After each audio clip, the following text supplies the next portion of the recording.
أرسل رسوله بالهدى ودين الحق ليظهره على الدين كله ولو كره المشركون. Segala puji bagi Allah Jalla Jalaluh yang telah mengutus Rasulnya dengan petunjuk dan agama yang benar, agar Allah memenangkan agamanya di atas seluruh agama yang ada, walaupun orang-orang musyrik membenci hal itu. Allahumma salli wa sallim wa zid wa barik wa an'im ala abdika wa rasulika sayyidina wa maulana Muhammadin wa ala alihi wa ashabihi ajma'in. Amma ba'd. Ahibati fillah, sebagian saudara kita, sebagian kerabat kita, sebagian orang tuanya sudah tidak bisa mendampingi anak-anaknya, atau anak-anak tidak dapat mendampingi orang tuanya di bulan Ramadan yang sebentar lagi kita akan menghadapinya. Allahumma ballighna Ramadan. Semoga Allah menyampaikan kita ke bulan Ramadan di mana kita menjumpai sebagian orang itu di tempat yang sunyi, di tempat yang hening, tidak ada manusia yang hidup di sana. Kita hanya akan melihat batu-batu nisan yang berjajaran, yang kalau kita datang ke sana, kita hanya akan mengatakan assalamualaikum dara qaumin mu'minin wa atakum ma tu'adun ghadan muajjalun wa inna insyaallah bikum lalahiqun.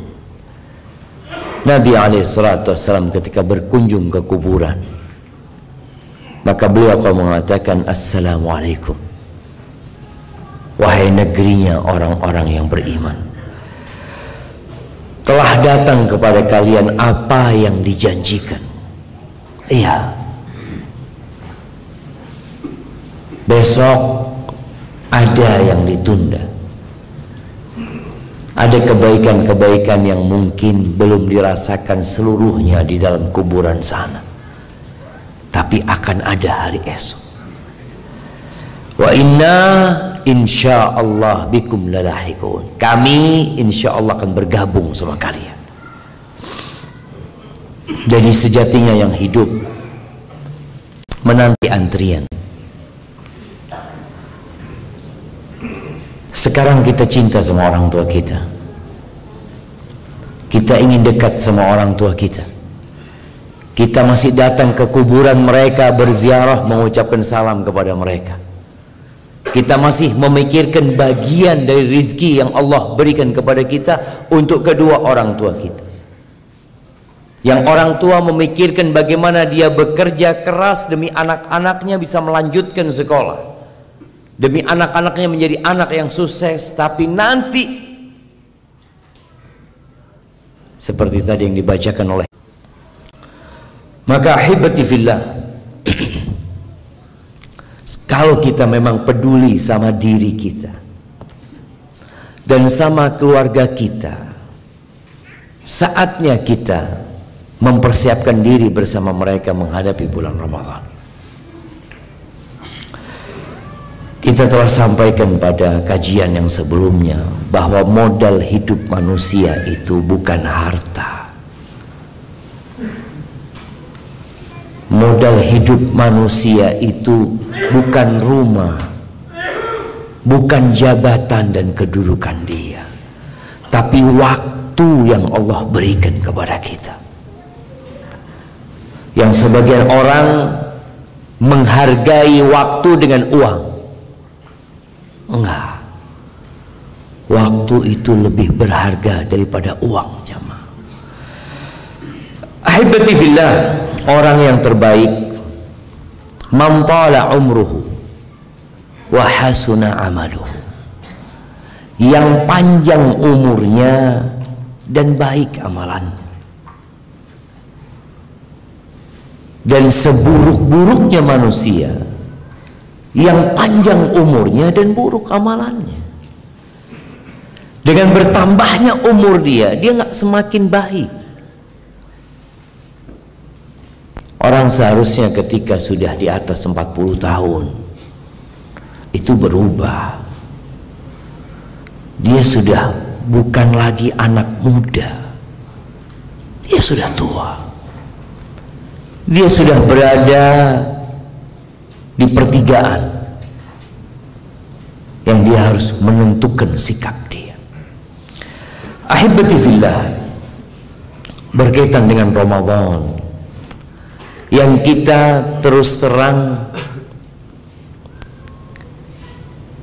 belum melihat penampakan kegembiraan di diri umat Islam kecuali yang kita lihat di televisi, yang nonton televisi. Beberapa waktu yang lalu anak ke tempat orang tua menonton, ada iklan. Iklannya apa anak lihat? Anak pikir iklan menyambut Ramadan. Iklannya susu ternyata. Iklannya susu. Ada iklannya sarung. Jadi mereka bergembira dengan Ramadan karena mencari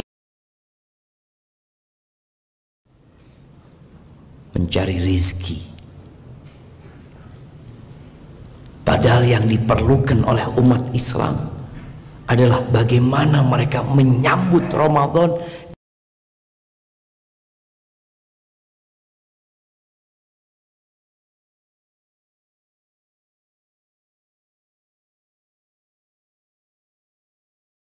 Ramadan. Ramadan ini bukan bulan kuliner. Ramadan ini bulan menahan diri dari makan, minum, dan syahwat. Anda kemarin baca berita juga KPI, Penyiaran Indonesia itu apa? Komisi Penyiaran Indonesia. Itu mereka sedang membuat aturan untuk bulan Ramadan. Nggak boleh yang seronok-seronok, nggak boleh yang penampilan yang buka-bukaan ini itu nggak boleh sepanjang tahun. Bukan kalau bulan Sya'ban boleh, bulan Ramadan nggak boleh. Ini ada apa ya? Ada penyesatan kepada umat ketika itu nggak boleh loh. Ramadan nggak boleh itu. Kenapa? Umat Islam sedang puasa. Berarti kalau Syawal boleh, Sya'ban boleh. Iya, mereka berusaha untuk memperbaiki. Alhamdulillah, kita bersyukur ya. Tapi harapan kita, media yang ada itu mendidik, bukan hanya menghibur. Media yang ada itu membangun karakter bangsa ini, bukan hanya mengeruk keuntungan dari rakyat Indonesia. Enggak. Harapan kita mereka bisa memahami umat Islam itu, jangan bicara umat Islam, umat manusia itu perlu dibangun karakter mereka agar mereka menjadi insan yang naik tingkatannya, tidak seperti binatang. Dan Ramadan hadir. Ramadan hadir untuk membina dan menempa kita. Seharusnya sekarang ini yang sering ditampilkan, yang sering diiklankan adalah keutamaan bulan Ramadan, bukan keistimewaan minum susu ini. Wala vitamin itu, wala ini seharian bisa kuat, bukan itu. Tapi memang yang ada di benak kebanyakan manusia itu harta. Yang ada dalam pikiran mereka uang. Bagaimana memanfaatkan Ramadan menjadi pundi-pundi yang menghasilkan uang. Ada yang ada dalam benak. Apa yang kita lakukan di Ramadan? Ana insya Allah Ramadan tahun ini Ustaz mau jualan kolak. Kayaknya stand yang di depan masjid itu lumayan rame. Jadi ada yang benar dia mau jualan. Terus apalagi? Anak kayaknya 10 hari terakhir itu ya harus habis-habisan Ustaz. Habis-habisan ngapain? Jualan baju. Karena habis-habisan. Jadi yang ada dalam benak mereka itu dunianya. Kita juga seperti itu. Yang ada bagaimana momentum Ramadan ini menjadikan kita mendapatkan keuntungan duniawi.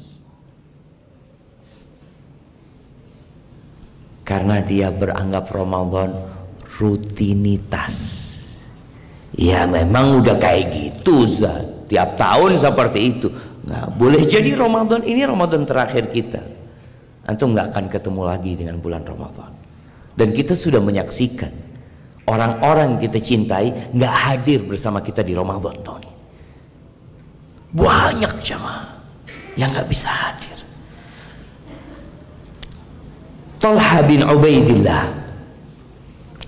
dalam hadis meriwayatkan Imam Ahmad, dia pernah cerita. Apa kata dia? Ada 2 orang yang masuk Islam di masa Nabi SAW berbarengan. Umur mereka mungkin berbeda, tapi masuk Islamnya bareng. Di waktu yang bersama dia mengatakan di hadapan Rasul sallallahu alaihi wasallam, asyhadu an la ilaha illallah wa asyhadu anna Muhammadar Rasulullah sallallahu alaihi wasallam.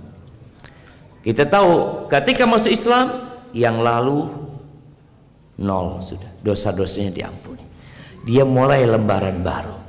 Apa kata Talha? Wa kana ahaduhuma asyadda ijtihadan min sahibihi. 2 orang ini nggak sama. Masuk Islamnya sama, apa yang nggak sama? Semangat beribadahnya berbeda. Yang satu lebih bersungguh-sungguh beribadah daripada yang satunya. Anggap si A sama si B. Si A ini lebih bersungguh-sungguh ibadahnya. Faghazal mujtahid. Si A yang semangat beribadah ikut dalam peperangan. Kita tahu zirwatu sanamil Islam al-jihad fi sabilillah. Puncak dari pengorbanan seorang muslim dalam Islam ini ya jihad fi sabilillah. Bagaimana dia mengorbankan keluarganya ditinggal, hartanya ditinggal, bahkan jiwa raganya dia korban. Si A ini yang semangat ikut perang, meninggal dunia, tewas di medan perang. Thumma makathal akhar ba'dahu sana thumma tufiya. Si B belum mati, dia masih punya kesempatan 1 tahun kemudian baru mati.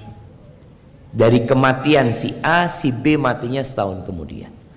Dia masih punya waktu hidup kira-kira 355 hari.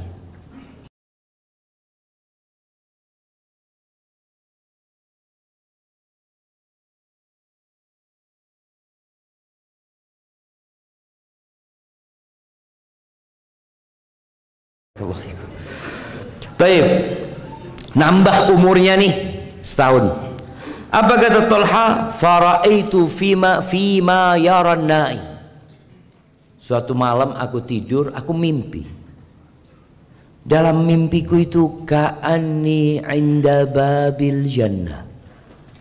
Seakan-akan aku sedang berada di pintu surga. Ternyata 2 kawannya itu ada di situ, si A sama si B ini. Mereka nunggu, tahu-tahu ada yang keluar dari surga mengatakan kepada si B untuk masuk surga duluan. Padahal yang lebih bersemangat siapa?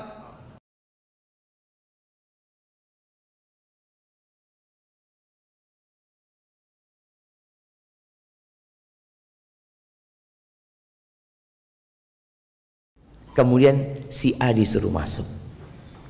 Talha sendirian. Tahu-tahu orang itu masuk, keluar lagi dari pintu itu mengatakan, fa innahu lam ya'ni laka ba'd. Waktumu belum tiba. Bangun Talha. Oh, masih hidup, belum mati dia ternyata. Akhirnya si Talha ini cerita apa yang dia lihat dalam mimpinya. Penduduk Medina heran dengan cerita itu. Kok bisa ya? Akhirnya berita itu sampai kepada Nabi SAW. Ketika sampai kepada Nabi SAW, inilah tugas seorang pemimpin. Dia selalu hadir dalam permasalahan umat. Dia berusaha untuk memberikan solusi, bukan kabur dari sebuah permasalahan. Ketika antum menjadi pemimpin di sebuah yayasan, ketika menjadi pemimpin di sebuah organisasi, antum harus hadir memberikan pengayoman kepada rakyatnya. Ketika ada masalah itu, maka Nabi SAW bertanya kepada para sahabatnya, min ayyi dzalika ta'jabun? Dari ceritanya Tolha itu, bagian mana yang kalian heran? Bagian mana yang kalian herankan itu? Maka mereka cerita, ya Rasulullah, itu si A lebih semangat ibadahnya, bahkan tewas di jalan Allah. Tapi kenapa yang masuk surga duluan si B? Ini kita melihat ternyata para sahabat berpikir untuk berlomba-lomba masuk surga. Mereka kepingin tahu. Kita ini kadang-kala beramal jamaah, tapi tidak tahu dengan skala prioritas dari amalan-amalan itu. Yang penting kita beramal.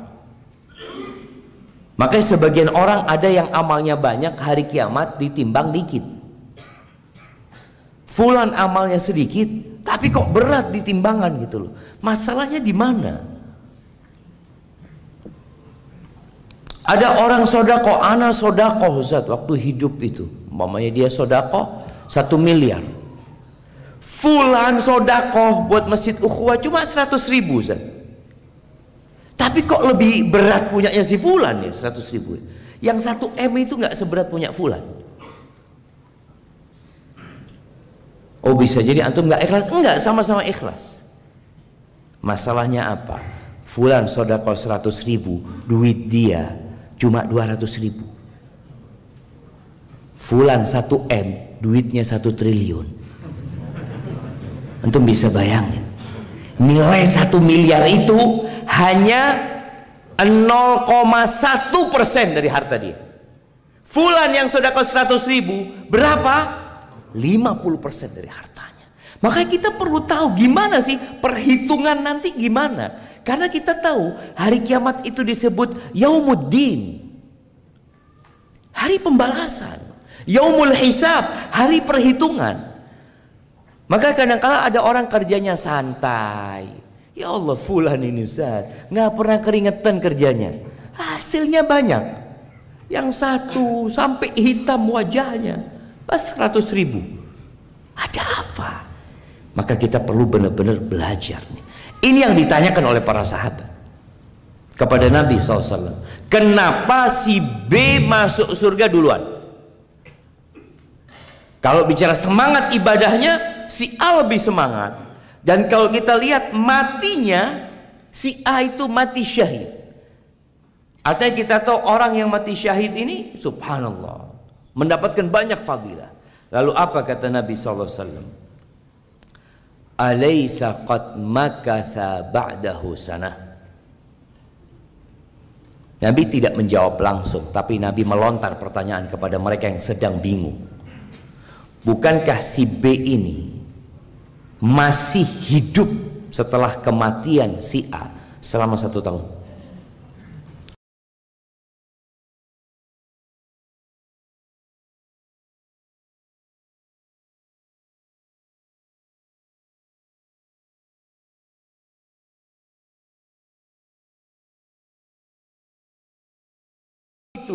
Dia bisa hadir di bulan Ramadan dan puasa di bulan Ramadan. Qalu bala ya Rasulullah. Iya ya Rasulullah. Wa shalla kadza wa kadza sajdatan fi sana. Dan kau lihat dalam setahun berapa kali dia sujud. Berapa kali dia sholat dalam setahun. Kalau menghitung jumlahnya aja. Qalu bala ya Rasulullah. Iya. Banyak sekali kalau bicara setahun dia Ramadan, sholat tarawih, sholat tahajudnya, sholat duhanya, sholat qobliyahnya, sholat ba'diyahnya, sholat malamnya sepanjang tahun. Setahun ini Masya Allah jemaah. Ini benar-benar waktu yang banyak gitu. Qalu bala ya Rasulullah, betul. Lalu apa kata Nabi SAW? Bainahuma ab'ad ma baina sama wal ard. Derajat perbedaan antara si B sama si A itu seperti antara langit dan bumi. Maka kita nih yang masih hidup saat ini, yang kita nggak tahu apakah kita akan sampai ke bulan Ramadan, wallahu a'lam bishawab. Kemarin ada jenazah, anak sholat jenazah di Masjid Al-Fattah Jakarta. Ada jenazah. Ini orang mungkin sudah mempersiapkan diri untuk Ramadan. Mungkin dia sudah beli susu supaya sahurnya kuat. Mungkin jamaah. Orang kan nggak tahu kapan mati. Boleh jadi orang itu sudah beli minyak goreng. Karena dia berharap nanti Ramadan berbuka gorengan. Antum lihat kenapa orang Indonesia suka sama minyak goreng jamaah? Karena memang suka sama gorengan, nggak suka sama kukusan ya. Astagfirullahaladzim. Baik, ahibati fillah. Artinya tidak sedikit orang-orang yang sudah mempersiapkan diri untuk Ramadan, tapi dia tidak pernah sampai ke bulan Ramadan. Kalau persiapan dia cuma makanan, ya niat dia niat mau makan, niat dia mau minum. Tapi kalau persiapan dia enggak, Ustaz, Ramadan tahun ini ana mau khatam Quran 3 kali. Terus dia mati, dicatat tuh sama malaikat jemaah. Ini orang punya niat mau khatam Quran 3 kali.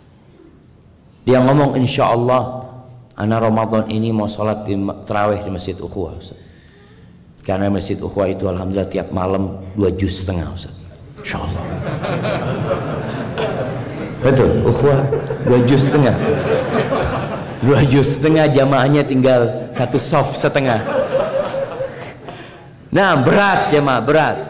Rasul SAW kalau sholat taraweh bersama sahabatnya itu sampai hampir subuh.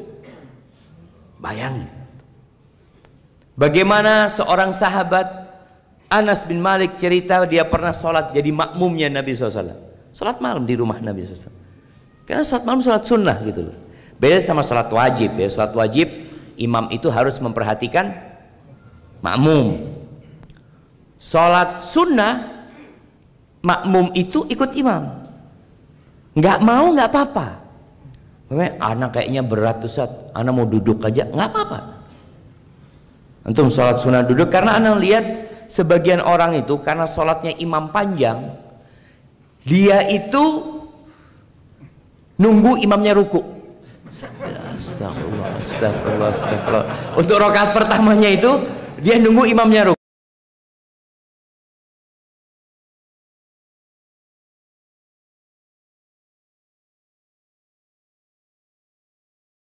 Duduk engkau.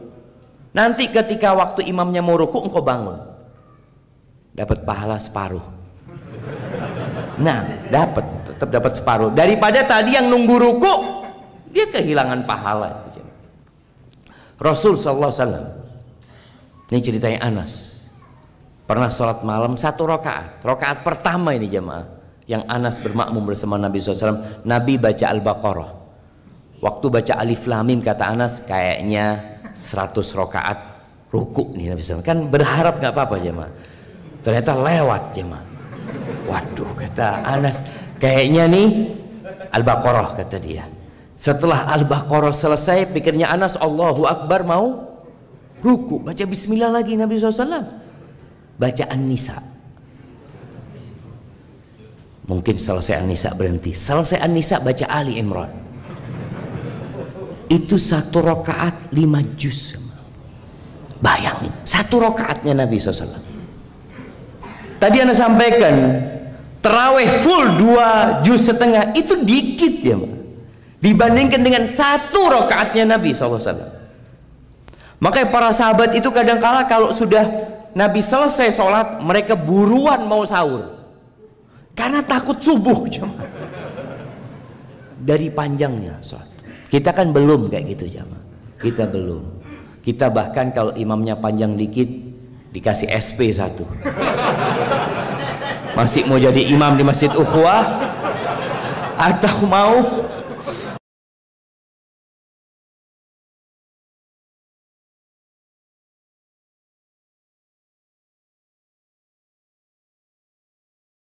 berburu sesuatu di bulan Ramadan ini, yang tadi kita nggak tahu apakah tahun depan kita mau Ramadan lagi. Rasul sallallahu alaihi wasallam dalam hadis riwayat Tirmidzi, beliau mengatakan, "Idza kana awwalu lailatin min syahri Ramadan." Kita hitung nih. Hari ini tanggal 23 Sya'ban ya. 7 hari lagi. Antum mulai hitung tuh tanggal kalender tuh ya. Mulai dicontreng. Idza kana awwalu lailatin min Ramadan sufidatis syayatin wa maradatul jin. Setan-setan dibelenggu. Jin-jin yang bandel itu ditahan. Nggak lagi dia bisa menggoda seperti di waktu-waktu sebelum Ramadan. Artinya apa? Allah ingin mengkondisikan bulan ini buat antum, buat kita semuanya. Antum lihat ya, kadangkala seorang atlet olimpiade, sebelum dia itu tanding katanya, dia dikarantina aja. Nggak boleh ini, nggak boleh ini, nggak boleh, ketat banget. Keluar harus izin macam-macam. Kenapa? Untuk dipersiapkan. Takut nanti dia kalau keluar tergoda ini dan itu, akhirnya nggak bisa menang. Di bulan Ramadan Allah kondisikan setan-setan dibelenggu. 11 bulan tuh setan godain manusia. Di bulan Ramadan stop dia. Wa ghulliqat abwabun nar, pintu-pintu neraka ditutup. Wa futihat abwabul jinan, pintu-pintu surga dibuka.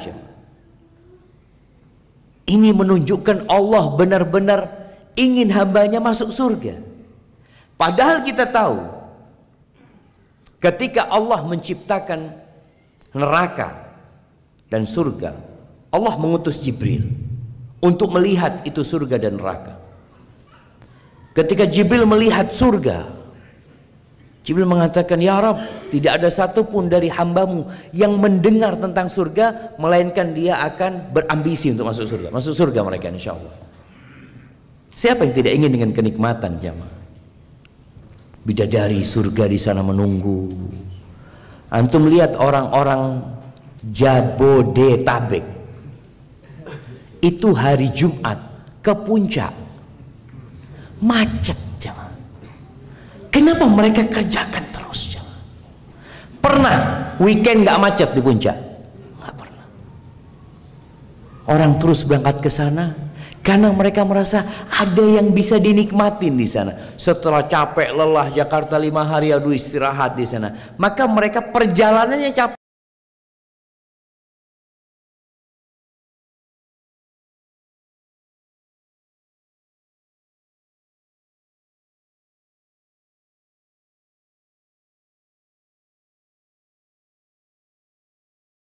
Yang akan masuk neraka kalau dengar tentang neraka. Lalu Allah kirim lagi, engkau lihat sekarang. Jibril datang melihat, ternyata surga itu dikelilingi dengan hal-hal yang dibenci oleh jiwa manusia, yang nggak disukai manusia. Sedangkan surga dikelilingi dengan semua syahwat manusia. Kata Jibril, "Ya Allah, aku takut tidak ada satupun yang masuk surga. Aku takut semuanya masuk neraka." Dan Allah kondisikan di bulan Ramadan, pintu surga dibuka, pintu neraka ditutup.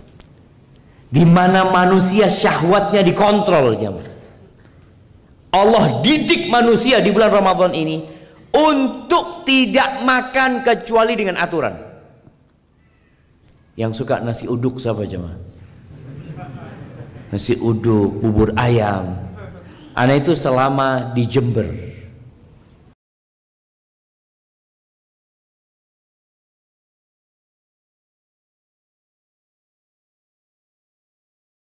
sekolah di Lipia, ana bingung. Tiap pagi ada yang dorong bubur.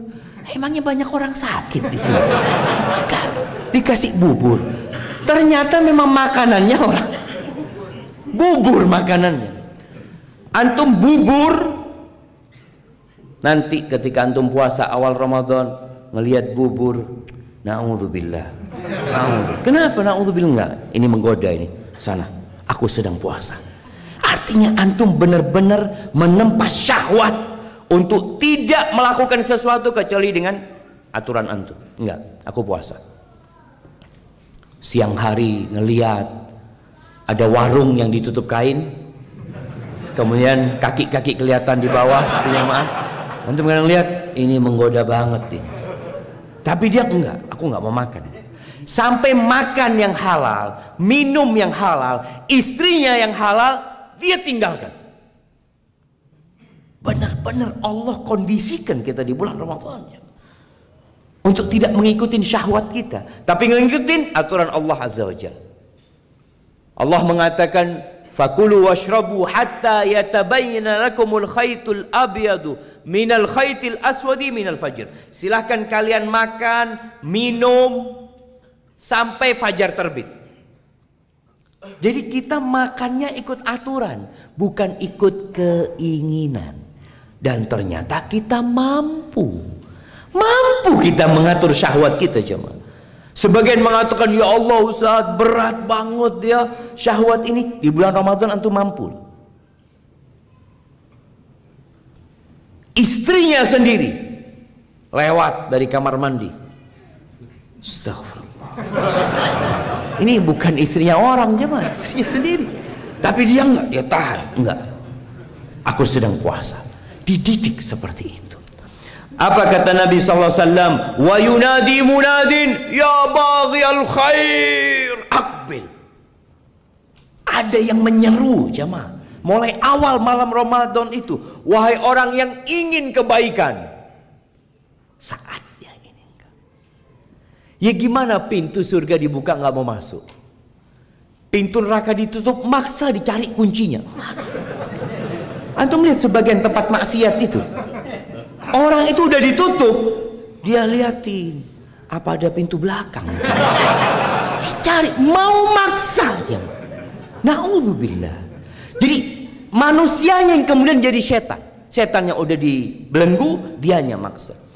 Penyeru kebaikan, kita dengar loh jemaah, kita rasakan, ya baghiyal khair aqbil. Maka kita bisa melihat di awal malam Ramadan itu, dunia ini terang benderang dengan ramainya orang-orang yang datang ke masjid.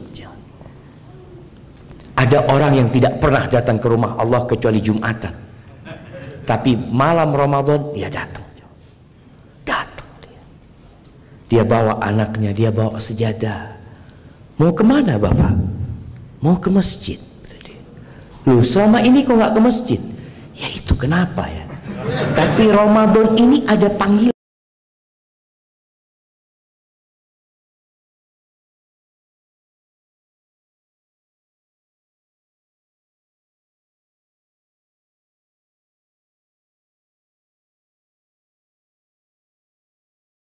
Seperti bayi. An-nafsu katifli. Antum lihat bayi. Bayi itu disusui sama ibunya berapa lama? 2 tahun. Setelah 2 tahun, bayangin ya, dia 2 tahun nyusu sama ibunya, bagaimana kecintaan dia dengan susu ibunya. Dia udah bisa buka sendiri, dia nyusu sendiri. Anak ini, untuk memisahkan dia dari nafsunya berat. Makanya kadangkala ibu itu harus tega, dipisahkan ini anak, dikasih jamu, dikasih apa, mau nangis, mau apa dibiarin. Dan biasanya pada masa penyapihan itu ya sakit, anaknya sakit, tambah kurus, nggak apa-apa gitu loh.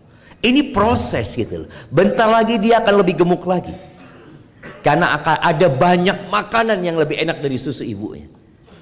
Begitu pula dengan jiwa kita. Antum hanya butuh proses bagaimana memisahkan nafsu kita ini. Sesaat, setelah itu dia akan menikmati.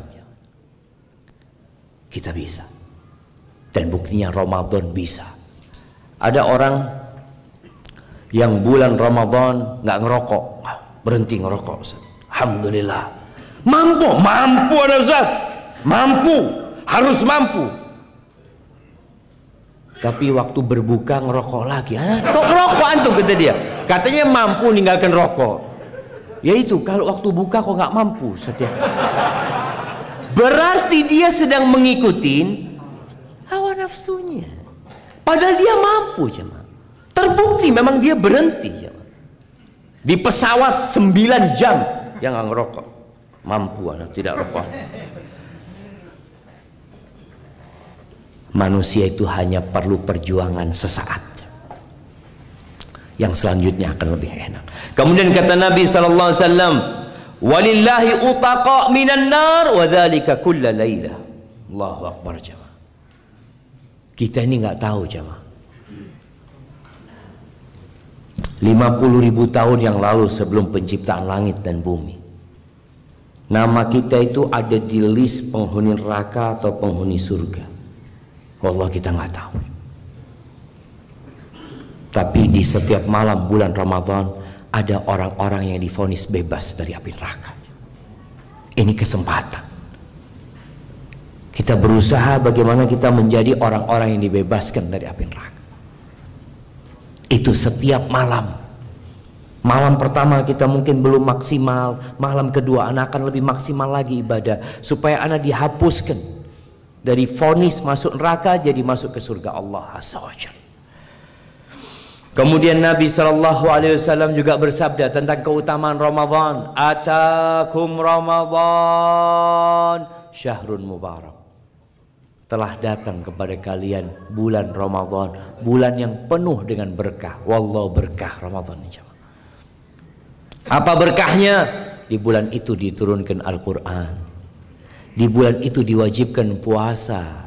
Yang puasa ini amalan khusus yang pemberian balasannya itu Allah yang ngasih. Hitung-hitungannya itu, kalau sholat ada hitungannya, baca Quran ada hitungannya, sedekah ada hitungannya, haji ada hitungannya, puasa kata Allah illa shaum, kecuali puasa. Itu milikku, kata Allah, milikku.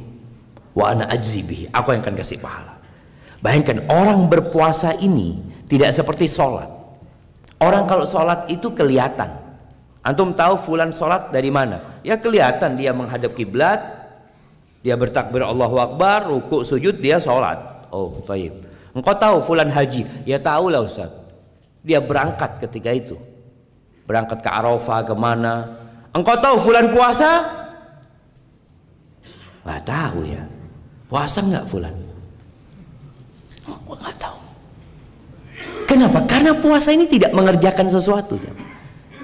Emangnya antum kalau puasa itu mengerjakan sesuatu? Maksudnya fulan puasa, apa buktinya? Ana lihat dia ada air di depan, dia tidak minum. Belum tentu dia puasa. Kenapa? Dia sedang nggak kepingin minum. Makanya kadang-kadang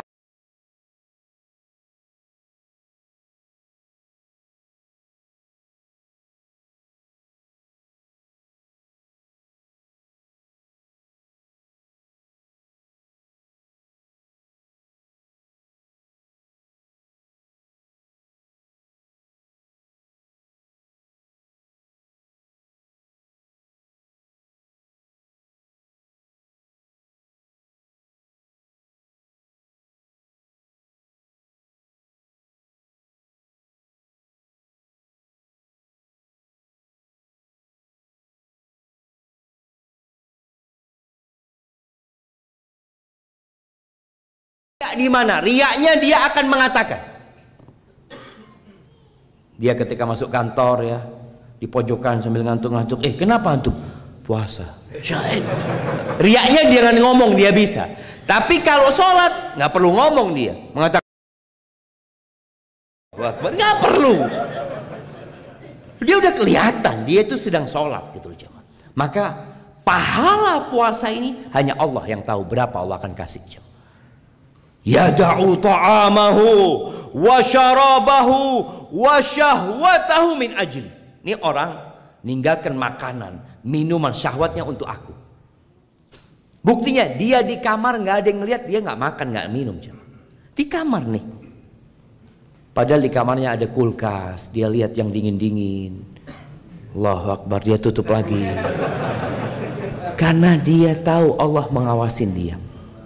Cerita kawan-kawan yang di Jepang, ketika anak ke Jepang, mereka cerita, Ustaz, kita di bulan Ramadan berat puasa, Ustaz.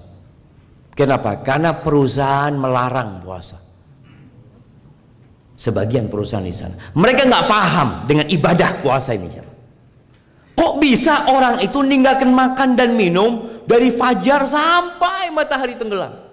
Nggak mati entum nanti nggak makan. Mereka nggak kebayang dengan ibadah ini, ibadah spesial ini. Maka sampai sebagian kawan mengatakan, Ustadz, ketika mereka tahu masuk bulan Ramadan, mereka itu kontrol kita, puasa nggak? Kasih minum kita, dikasih apa? Dia kepingin lihat. Kenapa? Karena sebagian orang yang tidak beriman ini, yang dipikirkan uang. Kalau kamu nggak makan, nggak minum, kamu tidak akan produktif. Kamu akan sakit.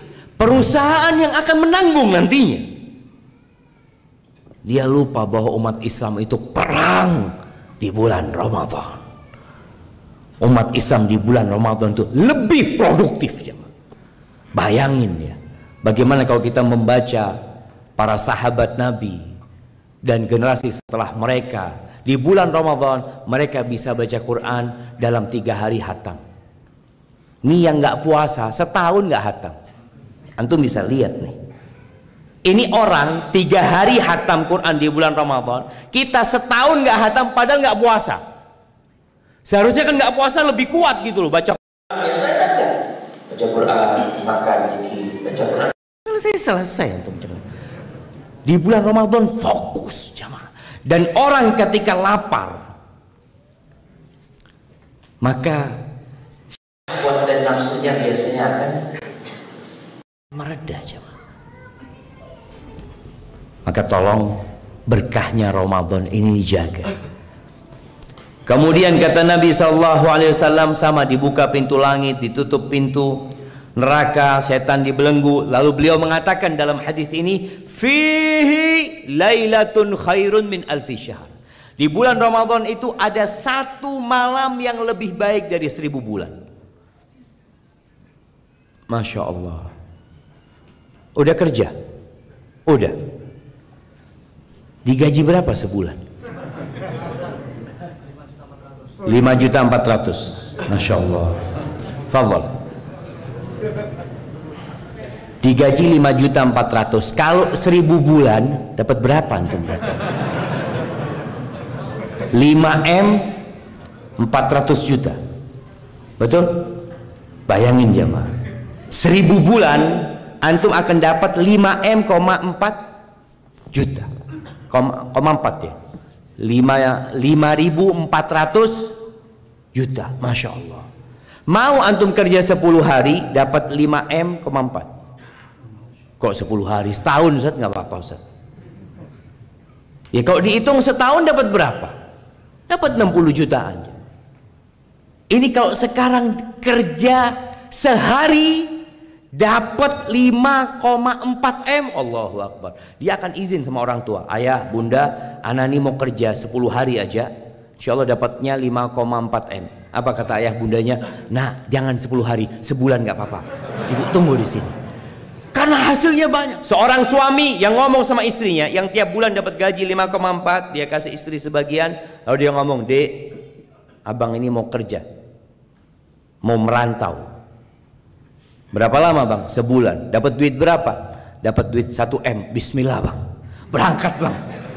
Biar berangkat bang. Itu cuma 1M dia katakan berangkat. Gimana dengan 5,4M? Ini kalau kita bicara hitungan dunia. Ini hitungannya akhirat jamaah. Yang kalau kita lihat 2 rakaat sebelum subuh tadi, itu lebih baik dari dunia dan isinya. Gimana dengan yang Allah katakan Lailatul Qadri khairun min alfi syahr. Lailatul Qadar itu lebih baik dari 1000 bulan. 1000 bulan jemaah. Apa nggak bisa kita cuti untuk mendapatkan yang lebih baik dari 1000 bulan? Ustaz, 10 hari terakhir itu banyak fulus. Orang kalau anak cuti ya merugikan Ustaz. Ya, kalau hitungannya dunia mungkin rugi. Tapi kalau antum memikirkan akhirat yang akan membawa berkah kepada diri antum, kepada keluarga antum, kepada masyarakat antum, maka itu bukan kerugian, tapi adalah keuntungan yang sedang ditunda. Insya Allah datang keuntungan yang lainnya. Qais ibn Amr al-Mullai di bulan Sya'ban dia sudah tutup tokonya, bukan bulan Ramadan. Bulan Sya'ban itu sudah tutup tokonya. Kau kenapa tutup? Ya udahlah, aku mau baca Quran. Makanya bulan Sya'ban disebut Syahrul Qurra, bulannya penghafal Al-Quran untuk murajaah Al-Quran mereka. Masuk Ramadan mereka sudah bisa lari, jemaah. Makanya tadi ada riwayat Imam Syafi'i yang hatam Quran sehari 2 kali. Sehari 2 kali, Ustaz. Mana mungkin? Mana mungkin? Karena hitungannya hitungan kita. Antum kalau ada orang yang katakan fulan ini bisa ngangkat beban 500 kilo. Antum lihat ada orang terkuat di dunia katanya bisa ngangkat beban 540 kilo. Percaya antum? Oh, nggak mungkin lah, Ustaz. Nggak mungkin. Karena ngitungnya sama diri antum. Ana ini cuma 20 kilo udah nggak kuat, Ustaz. Iya antum. Tapi orang itu latihan gitu loh. Orang itu latihan. Makanya di Indonesia ini mulai loh jemaah, ada beberapa tempat itu di negeri kita ini yang 1 malam itu hatam Quran 8 jam dia sholatnya baca. Ya bacaannya bukan bacaan yang tartil yang panjang ya, bacaan yang biasa, tapi masih bisa difahami. 8 jam. Mau dipraktekkan di sini? Nah, 1 malam doang gitulah. Orang alhamdulillah anak sudah hatam Quran, selesai, nggak datang lagi dia ke masjid sudah. Karena 1 malam dia sudah hatam. Targetnya dia kan sebulan hatam sekali, ini sudah hatam sekali. Nah, artinya mereka adalah orang-orang yang diberkahin waktunya, jemaah.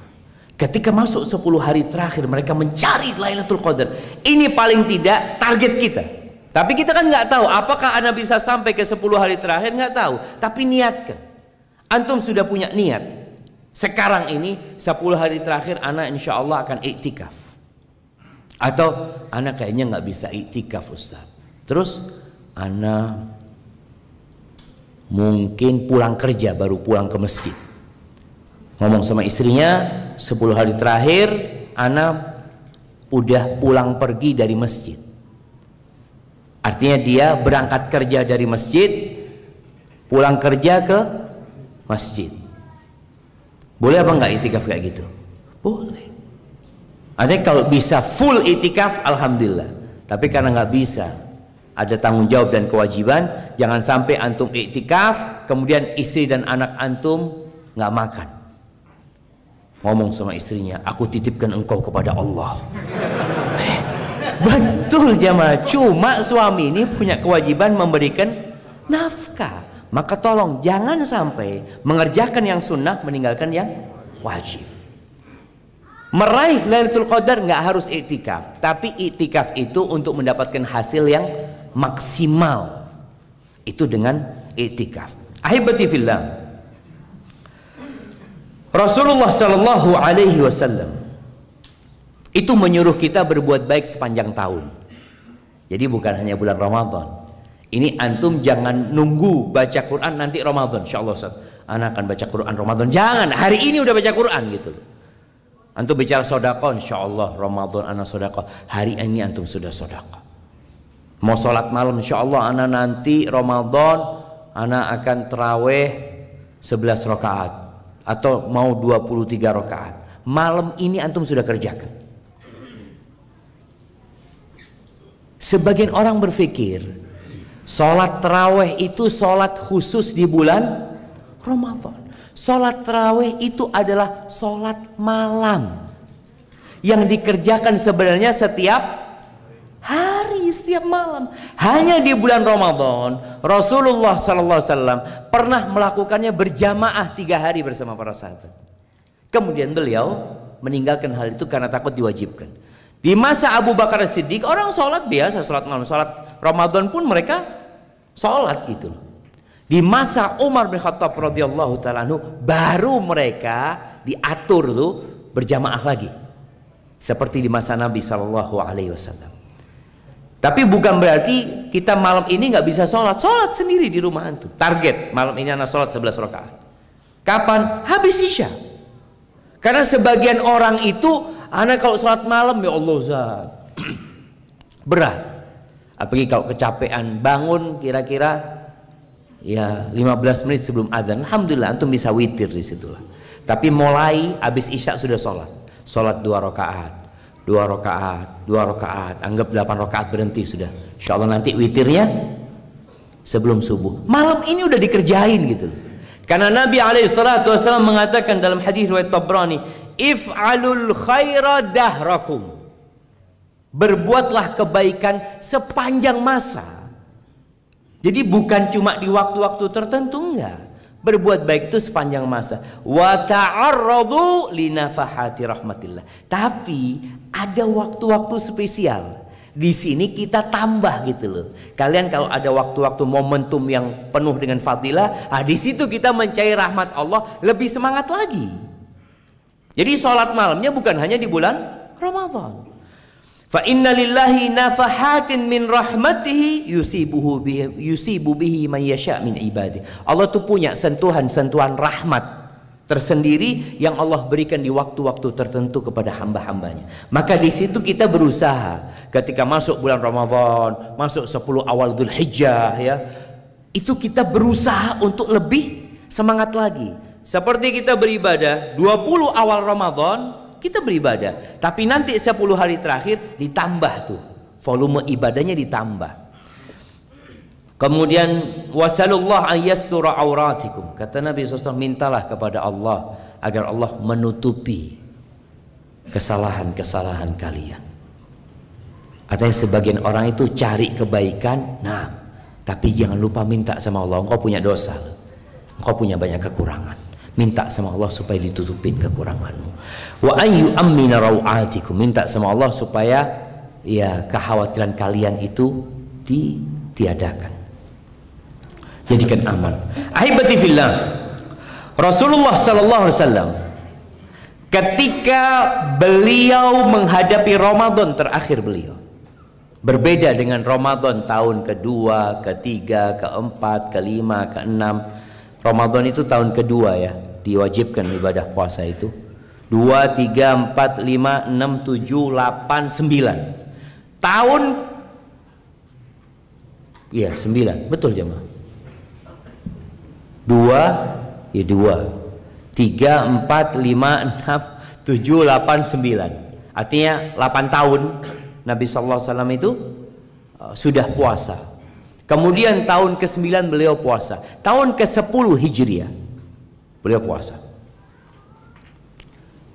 Ketika puasa di tahun ke-10 Hijriah, kata Abu Hurairah radhiyallahu taala anhu, kana an-nabiyyu sallallahu alaihi wasallam ya'takifu fi kulli Ramadan 10 ayyam. Nabi SAW itu biasanya iktikaf tiap Ramadan itu 10 hari. Falamma kana al-'am alladhi qubida fihi i'takafa 20 yawman. Tapi saat Nabi iktikaf di akhir hayatnya, di Ramadan terakhir beliau iktikaf 20 hari. Jadi selama ini kita kan mikir 10 hari. Enggak, boleh antum iktikaf 1 bulan. Ya kalau sudah alhamdulillah rezekinya cukup ya, kemudian sudah mapan, duda nggak punya istri, ya udah kesempatan. Yang jomblo bujangan ini bisa dia iktikaf sebulan penuh, iktikaf boleh. Ana mau tanya sama ukhuwah ini, buka iktikaf mulai tanggal berapa? Nah lihat 10 hari terakhir kan, buka dari awal Ramadan, umumkan. Yang mau iktikaf tafadhol jamaah. Sebenarnya nggak harus ada panitia iktikaf. Orang itu iktikaf, fadhol antum bawa perbekalan sendiri, persiapan sendiri, makan sendiri. Dan subhanallah, antum lihat Rasul sallallahu alaihi wasallam ketika beliau puasa, bukan sedang iktikaf, puasa aja, berbukanya apa? Kurma. Artinya bukan sesuatu yang butuh masak jemaah. Dan sekarang juga masya Allah banyak pengirim makanan yang online jemaah. Antum sudah iktikaf, bismillah nanti anak makan, anak nggak perlu keluar masjid. Ana makan hari ini ayam goreng, yang sapi panggang atau apa. Nggak perlu. Iktikaf itu sudah antum mau ibadah nih. Ana mau sahur, Nabi SAW mengatakan nikma sahurul mu'min at-tamr. Sahurnya mukmin yang baik itu kurma. Bas antum makan kurma. Selesai Ramadan, insya Allah antum tambah kurus. Tapi nggak apa-apa. Artinya ini puasa beneran ini. Makanya kalau selesai Ramadan antum tambah gemuk, ini Ramadan jadi wisata kuliner buat dia. Kita lihat Nabi SAW bagaimana beliau di akhir hayatnya iktikafnya itu 20 hari. Berarti boleh tahun ini antum nggak harus masuk iktikaf itu. Kalau 10 hari ya silahkan. Tapi mau sebelum itu nggak ada masalah jemaah. Kita beriktikaf. Yang nggak bisa full tadi usahakan tahun ini berbeda dengan tahun lalu. Antum tahun lalu nggak iktikaf, tahun ini iktikaf lah. Walaupun nggak bisa full tadi, umpamanya habis taraweh atau habis maghrib, antum sudah sampai subuh. Dan usahakan tempat iktikaf itu bukan tempat yang nyaman. Kadang kala kasurnya enak, bantalnya enak. Yang ada iktikaf itu kadang kala orang itu sholatnya sama aja sama yang nggak iktikaf. Antum lihat nih orang, sholatnya sholat taraweh udah selesai, terus yang kadang kala ngobrol, pegang HP, tiduran. Di masa Nabi SAW, Nabi itu kalau iktikaf masuk dalam tenda. Makanya mungkin ini bisa menjadi apa ya? Menjadi masukan buat Masjid Ukhuwah.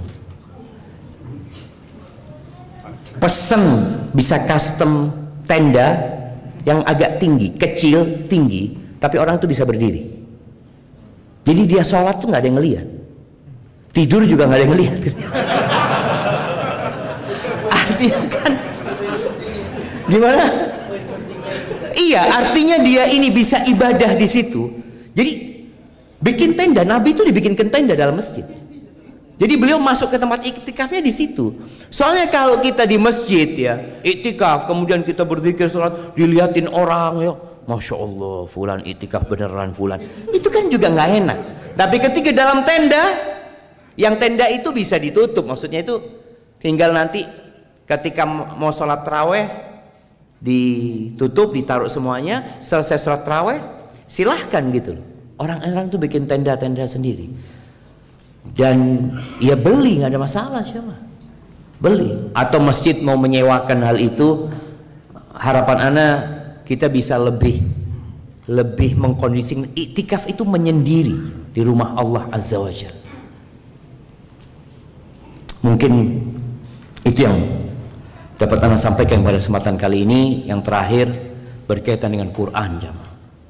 Masih banyak amalan Ramadan yang sedekah, kemudian baca Quran nih. Baca Quran ini antum tahu mukjizat para nabi sebelum Nabi Muhammad SAW itu merubah benda menjadi sesuatu yang hidup. Tongkatnya Nabi Musa dilemparin jadi tanahnya Nabi Isa alaihissalam ditiup jadi burung. Yang sakit disentuh sama Nabi Isa alaihissalam sembuh. Tapi mukjizatnya Nabi kita Muhammad SAW menjadikan manusia yang mati hidup. Quran sampai hari ini. Dengan Quran ini manusia berubah menjadi orang yang hidup jamaah. Maka usahakan kita membaca Al-Quran dengan artinya. Dengan artinya usahakan jamaah. Ramadan juga dengan artinya. Tapi mulainya hari ini sudah. Antum mulai hari ini target menghatamkan Quran mulai malam ini. Nggak nunggu nanti Ramadan lah. Ramadan tinggal melanjutkan yang sudah antum mulai di bulan ini. Barakallahu fikum.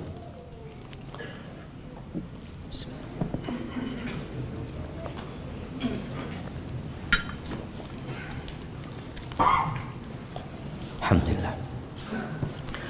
Apa yang harus kami lakukan jika ada tukang bangunan yang sedang kerja di bulan Ramadan dan tidak puasa?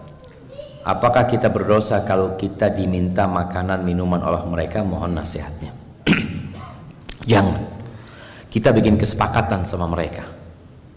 Engkau bekerja, hendaklah engkau muslim, engkau berpuasa. Sampaikan kepada dia. Kami tidak akan menyediakan makanan, tidak akan ada apa-apa karena bulan ini bulan Ramadan. Kalau engkau berpuasa, kami kasih akan kelebihan gaji. Nggak apa-apa jemaah. Orang itu kadangkala perlu dilatih.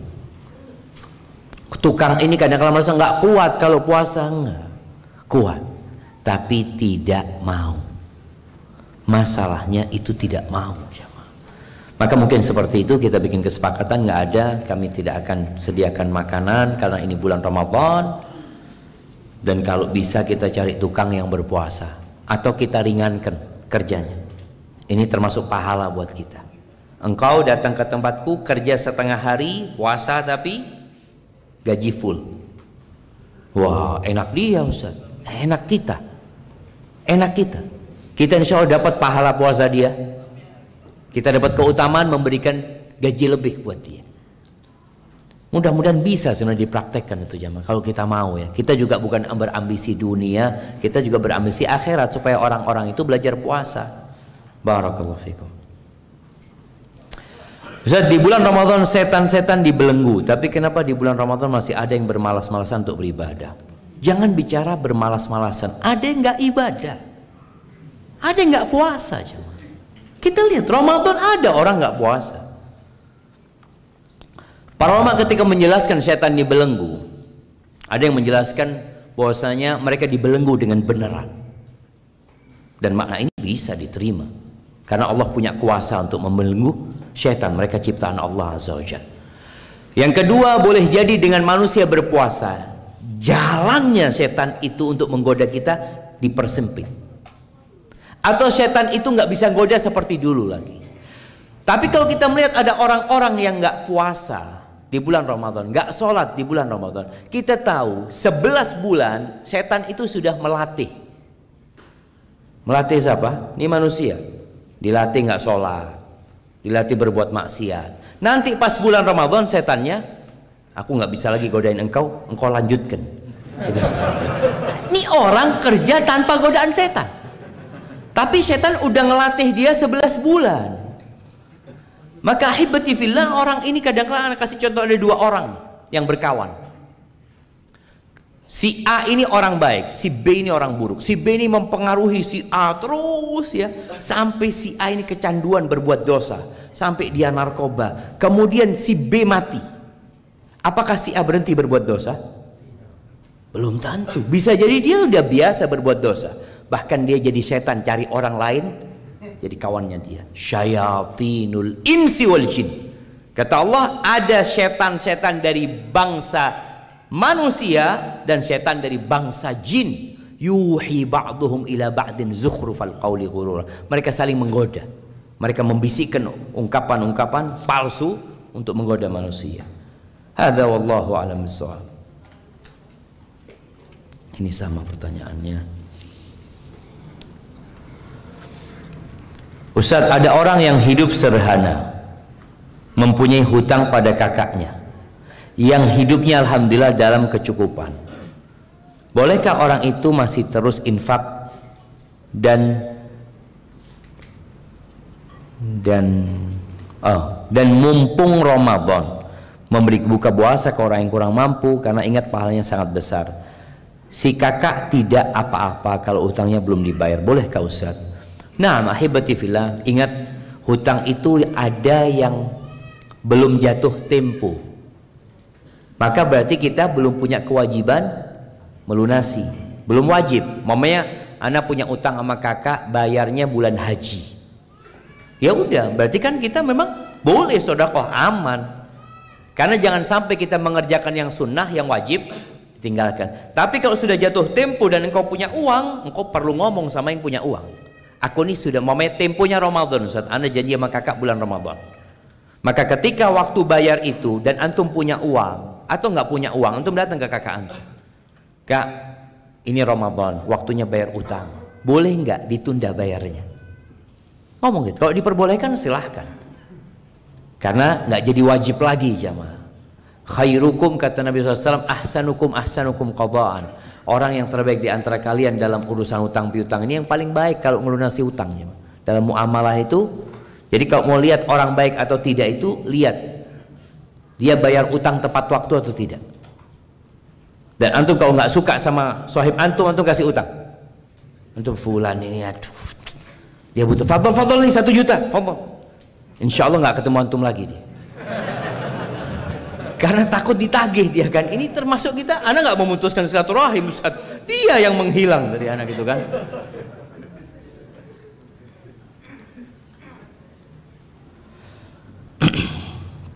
Maaf, saya mau bertanya tapi di luar tema. Rumah tangga kami baru mau 3 tahun, tetapi suami selingkuh dengan perempuan lain. Nggak harus ditulis, tetapi suami selingkuh dengan perempuan lain. Nggak mungkin sama kuda dia selingkuh. Dia sama perempuan. Nah, komunikasi dengan istri dan keluarga buruk. Ibadah masih belum full dikerjakan, sholatnya masih bolong-bolong. Pulang ke rumah jarang-jarang, hanya 2 minggu sekali. Pertanyaan saya, bagaimana seorang istri harus menyikapi?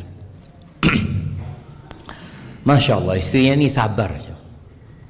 Suaminya berzina, sholatnya bolong-bolong, kemudian jarang pulang, dia masih mau bertahan. Baik, perempuan itu boleh gugat cerai, suaminya nggak sholat aja boleh gugat cerai dia. Apalagi suaminya berzina. Tapi kalau memang engkau ingin mempertahankan rumah tanggamu, maka ada syaratnya. Apa syaratnya? Diperbaiki suami. Ada usaha memperbaiki suami. Ketika mentok, cari orang lain memperbaiki. Ada mediator. Ketika nggak bisa, gugat cerai. Ahibati fillah. Sebagian wanita itu merasa nggak apa-apalah, anak dibeginikan ya. Yang penting anak punya suami, suami masih memberikan nafkah ini dan itu. Engkau lupa yang memberikan rezeki kepadamu itu Allah Azza wa Jalla. Dan Allah nggak ridho engkau kumpul sama orang kayak gitu. Kita tuh disuruh milih sohib, berkawan aja kita disuruh milih. Suruh cari kawan yang baik.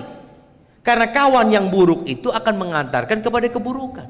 Gimana nih kalau suamimu, na'udzubillah, berzina, kemudian dia nggak sholat atau bolong-bolong sholatnya. Wa man yattaqillaha yaj'al lahu makhrajan. Ini ayat berada di surat At-Thalaq, surat perceraian. Sebagian orang takut dengan perceraian. Betul, kita takut dengan perceraian karena setan paling cinta sama perceraian. Tapi ketika perceraian itu dilandaskan ketakwaan sama Allah Azza wa Jalla, karena dia takut sama Allah, bukan takut dengan urusan rezeki wala suami, dia takut sama Allah, Allah akan kasih solusi. Urusan rezeki, wa yarzuqhu min haitsu la yahtasib. Allah akan kasih rezeki dari arah yang tidak disangka-sangka. Wa man yatawakkal 'ala Allah fahuwa hasbuh. Ini poinnya. Yang bertawakal sama Allah, Allah cukupi gitu. Karena sebagian istri saya ini kan nggak punya sumber penghasilan, selama ini hidup dari suami. Akhirnya ada istri yang bergantung sama suami. Jangan pernah bergantung sama suami. Jangan pernah. Terus bergantung sama siapa? Sama Allah Azza wa Jalla.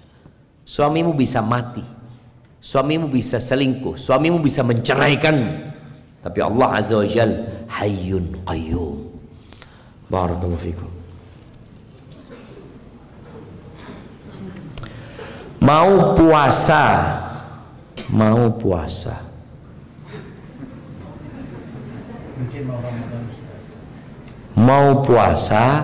kalau KB boleh nggak biar puasanya full? Oh, mau puasa full Ramadan. Sebenarnya dia kepingin puasa supaya perempuan ini nggak punya utang gitu, dengan dia minum pil KB. Ahibati fillah, menyelisihi sunnatullah itu membahayakan. Allah itu menetapkan perempuan itu datang bulan, dan sudah ada aturannya. Ketika datang bulan nggak usah puasa, terus nanti digantikan di hari-hari lainnya. Para ulama menyebutkan orang yang berangkat umroh dan haji boleh minum pil itu karena memang darurat. Gimana darurat? Waktunya cuma 9 hari. Kalau berangkat pas waktu datang bulan dia, Kan perempuan udah tahu gitu loh. Dia nggak bisa umroh akhirnya gitu loh. Maka karena kondisinya darurat nggak apa-apa lah. Dan sesekali dia mungkin berangkat umrohnya. Tapi kalau Ramadan ini kan tiap tahun. Maka bagi perempuan nasihatannya jangan minum pil KB. Nanti datang waktu engkau nggak datang bulan. Ada perempuan datang umurnya, dia nggak datang bulan. Sudah di situ engkau puasa full. Tapi sekarang Allah memang memberikan kepadamu darah haid itu untuk maslahat wanita. Untuk maslahat wanita. Barakallahu fikum.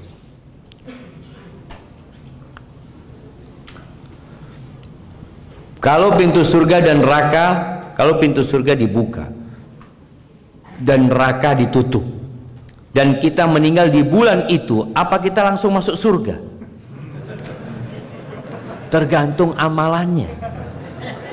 Nah, tergantung amalannya.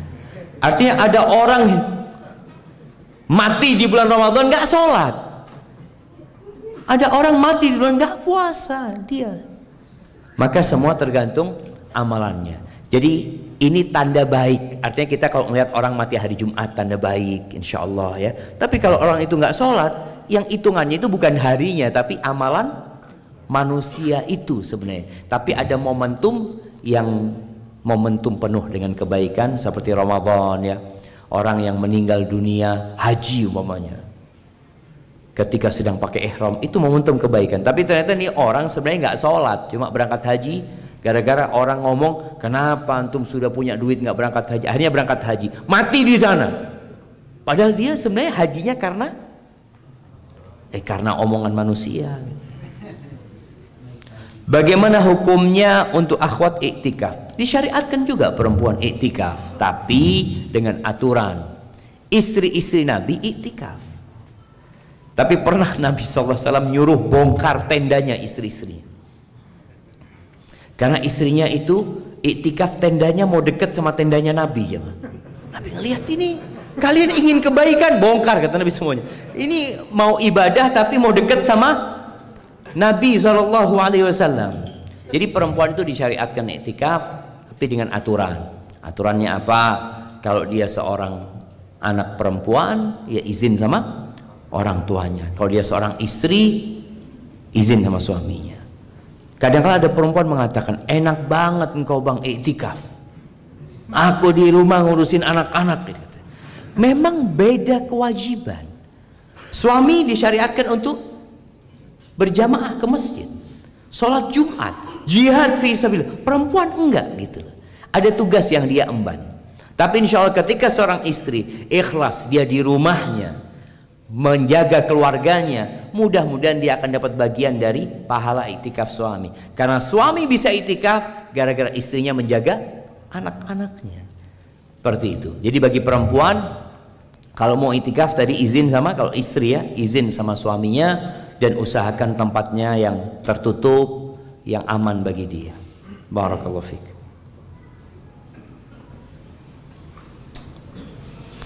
Ustaz, yang penting targetnya tercapai. Apa yang ditugaskan sama kantor itu selesai. Sepertinya dia nggak tahu yang WFH ini apa juga harus kerja masuk jam 8 gitu jam. Dia pakai seragam ya, di rumahnya ada mejanya, internetnya dia, listriknya dia, semuanya. Apa kayak gitu? Atau yang penting targetnya selesai? Target selesai. Kan yang penting target selesai berarti bisa memanfaatkan waktunya.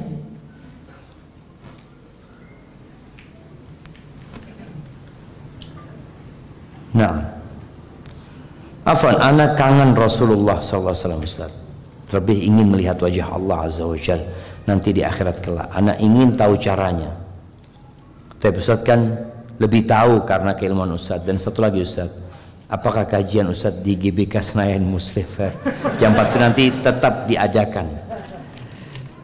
Kayaknya kalau kajiannya nggak ada, tapi anak akan berangkat, diganti acaranya makan bareng Ustaz. Allahu Akbar. Ya, artinya teman-teman kita itu ingin mengangkat ya ekonomi teman-teman yang udah pada ngaji, halal food mereka. Ya, mudah-mudahan dengan adanya acara tersebut ekonomi mereka bisa lebih baik. Walaupun nggak ada kajian, ana akan datang nyoba apa? Nyoba makanan yang ada di sana mungkin. Barakallahu fi. Semoga Allah memberkahi usaha teman-teman ini untuk menegakkan agama Allah ini di diri kita. Baik, berkaitan dengan berjumpa dengan Rasul SAW, melihat wajah Allah Azza wa Jalla. Allah mengatakan, "Faman kana yarju liqa'a rabbih falyamal amalan salihan wa la yusyrik bi ibadati rabbih ahada." Yang berharap perjumpaan dengan Rabbnya, maka hendaklah dia beramal soleh dan tidak melakukan kesyirikan.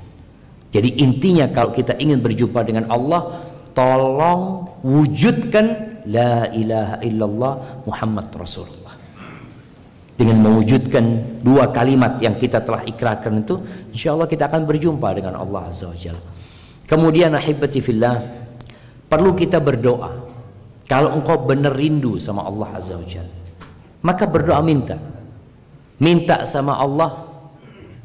Dalam hadis yang panjang Nabi SAW mengajarkan sebuah doa, bi'ilmikal ghaib wa qudratika 'alal khalqi ahyini idza 'alimtal hayata khairan li wa tawaffani idza 'alimtal wafata khairan li. Allahumma inni as'aluka khasyataka fil ghaibi wasyahada wa as'aluka kalimatal haqqi fil ridha wal ghadab wa as'aluka al qasda fil ghina wal faqr wa as'aluka na'iman la yanfa.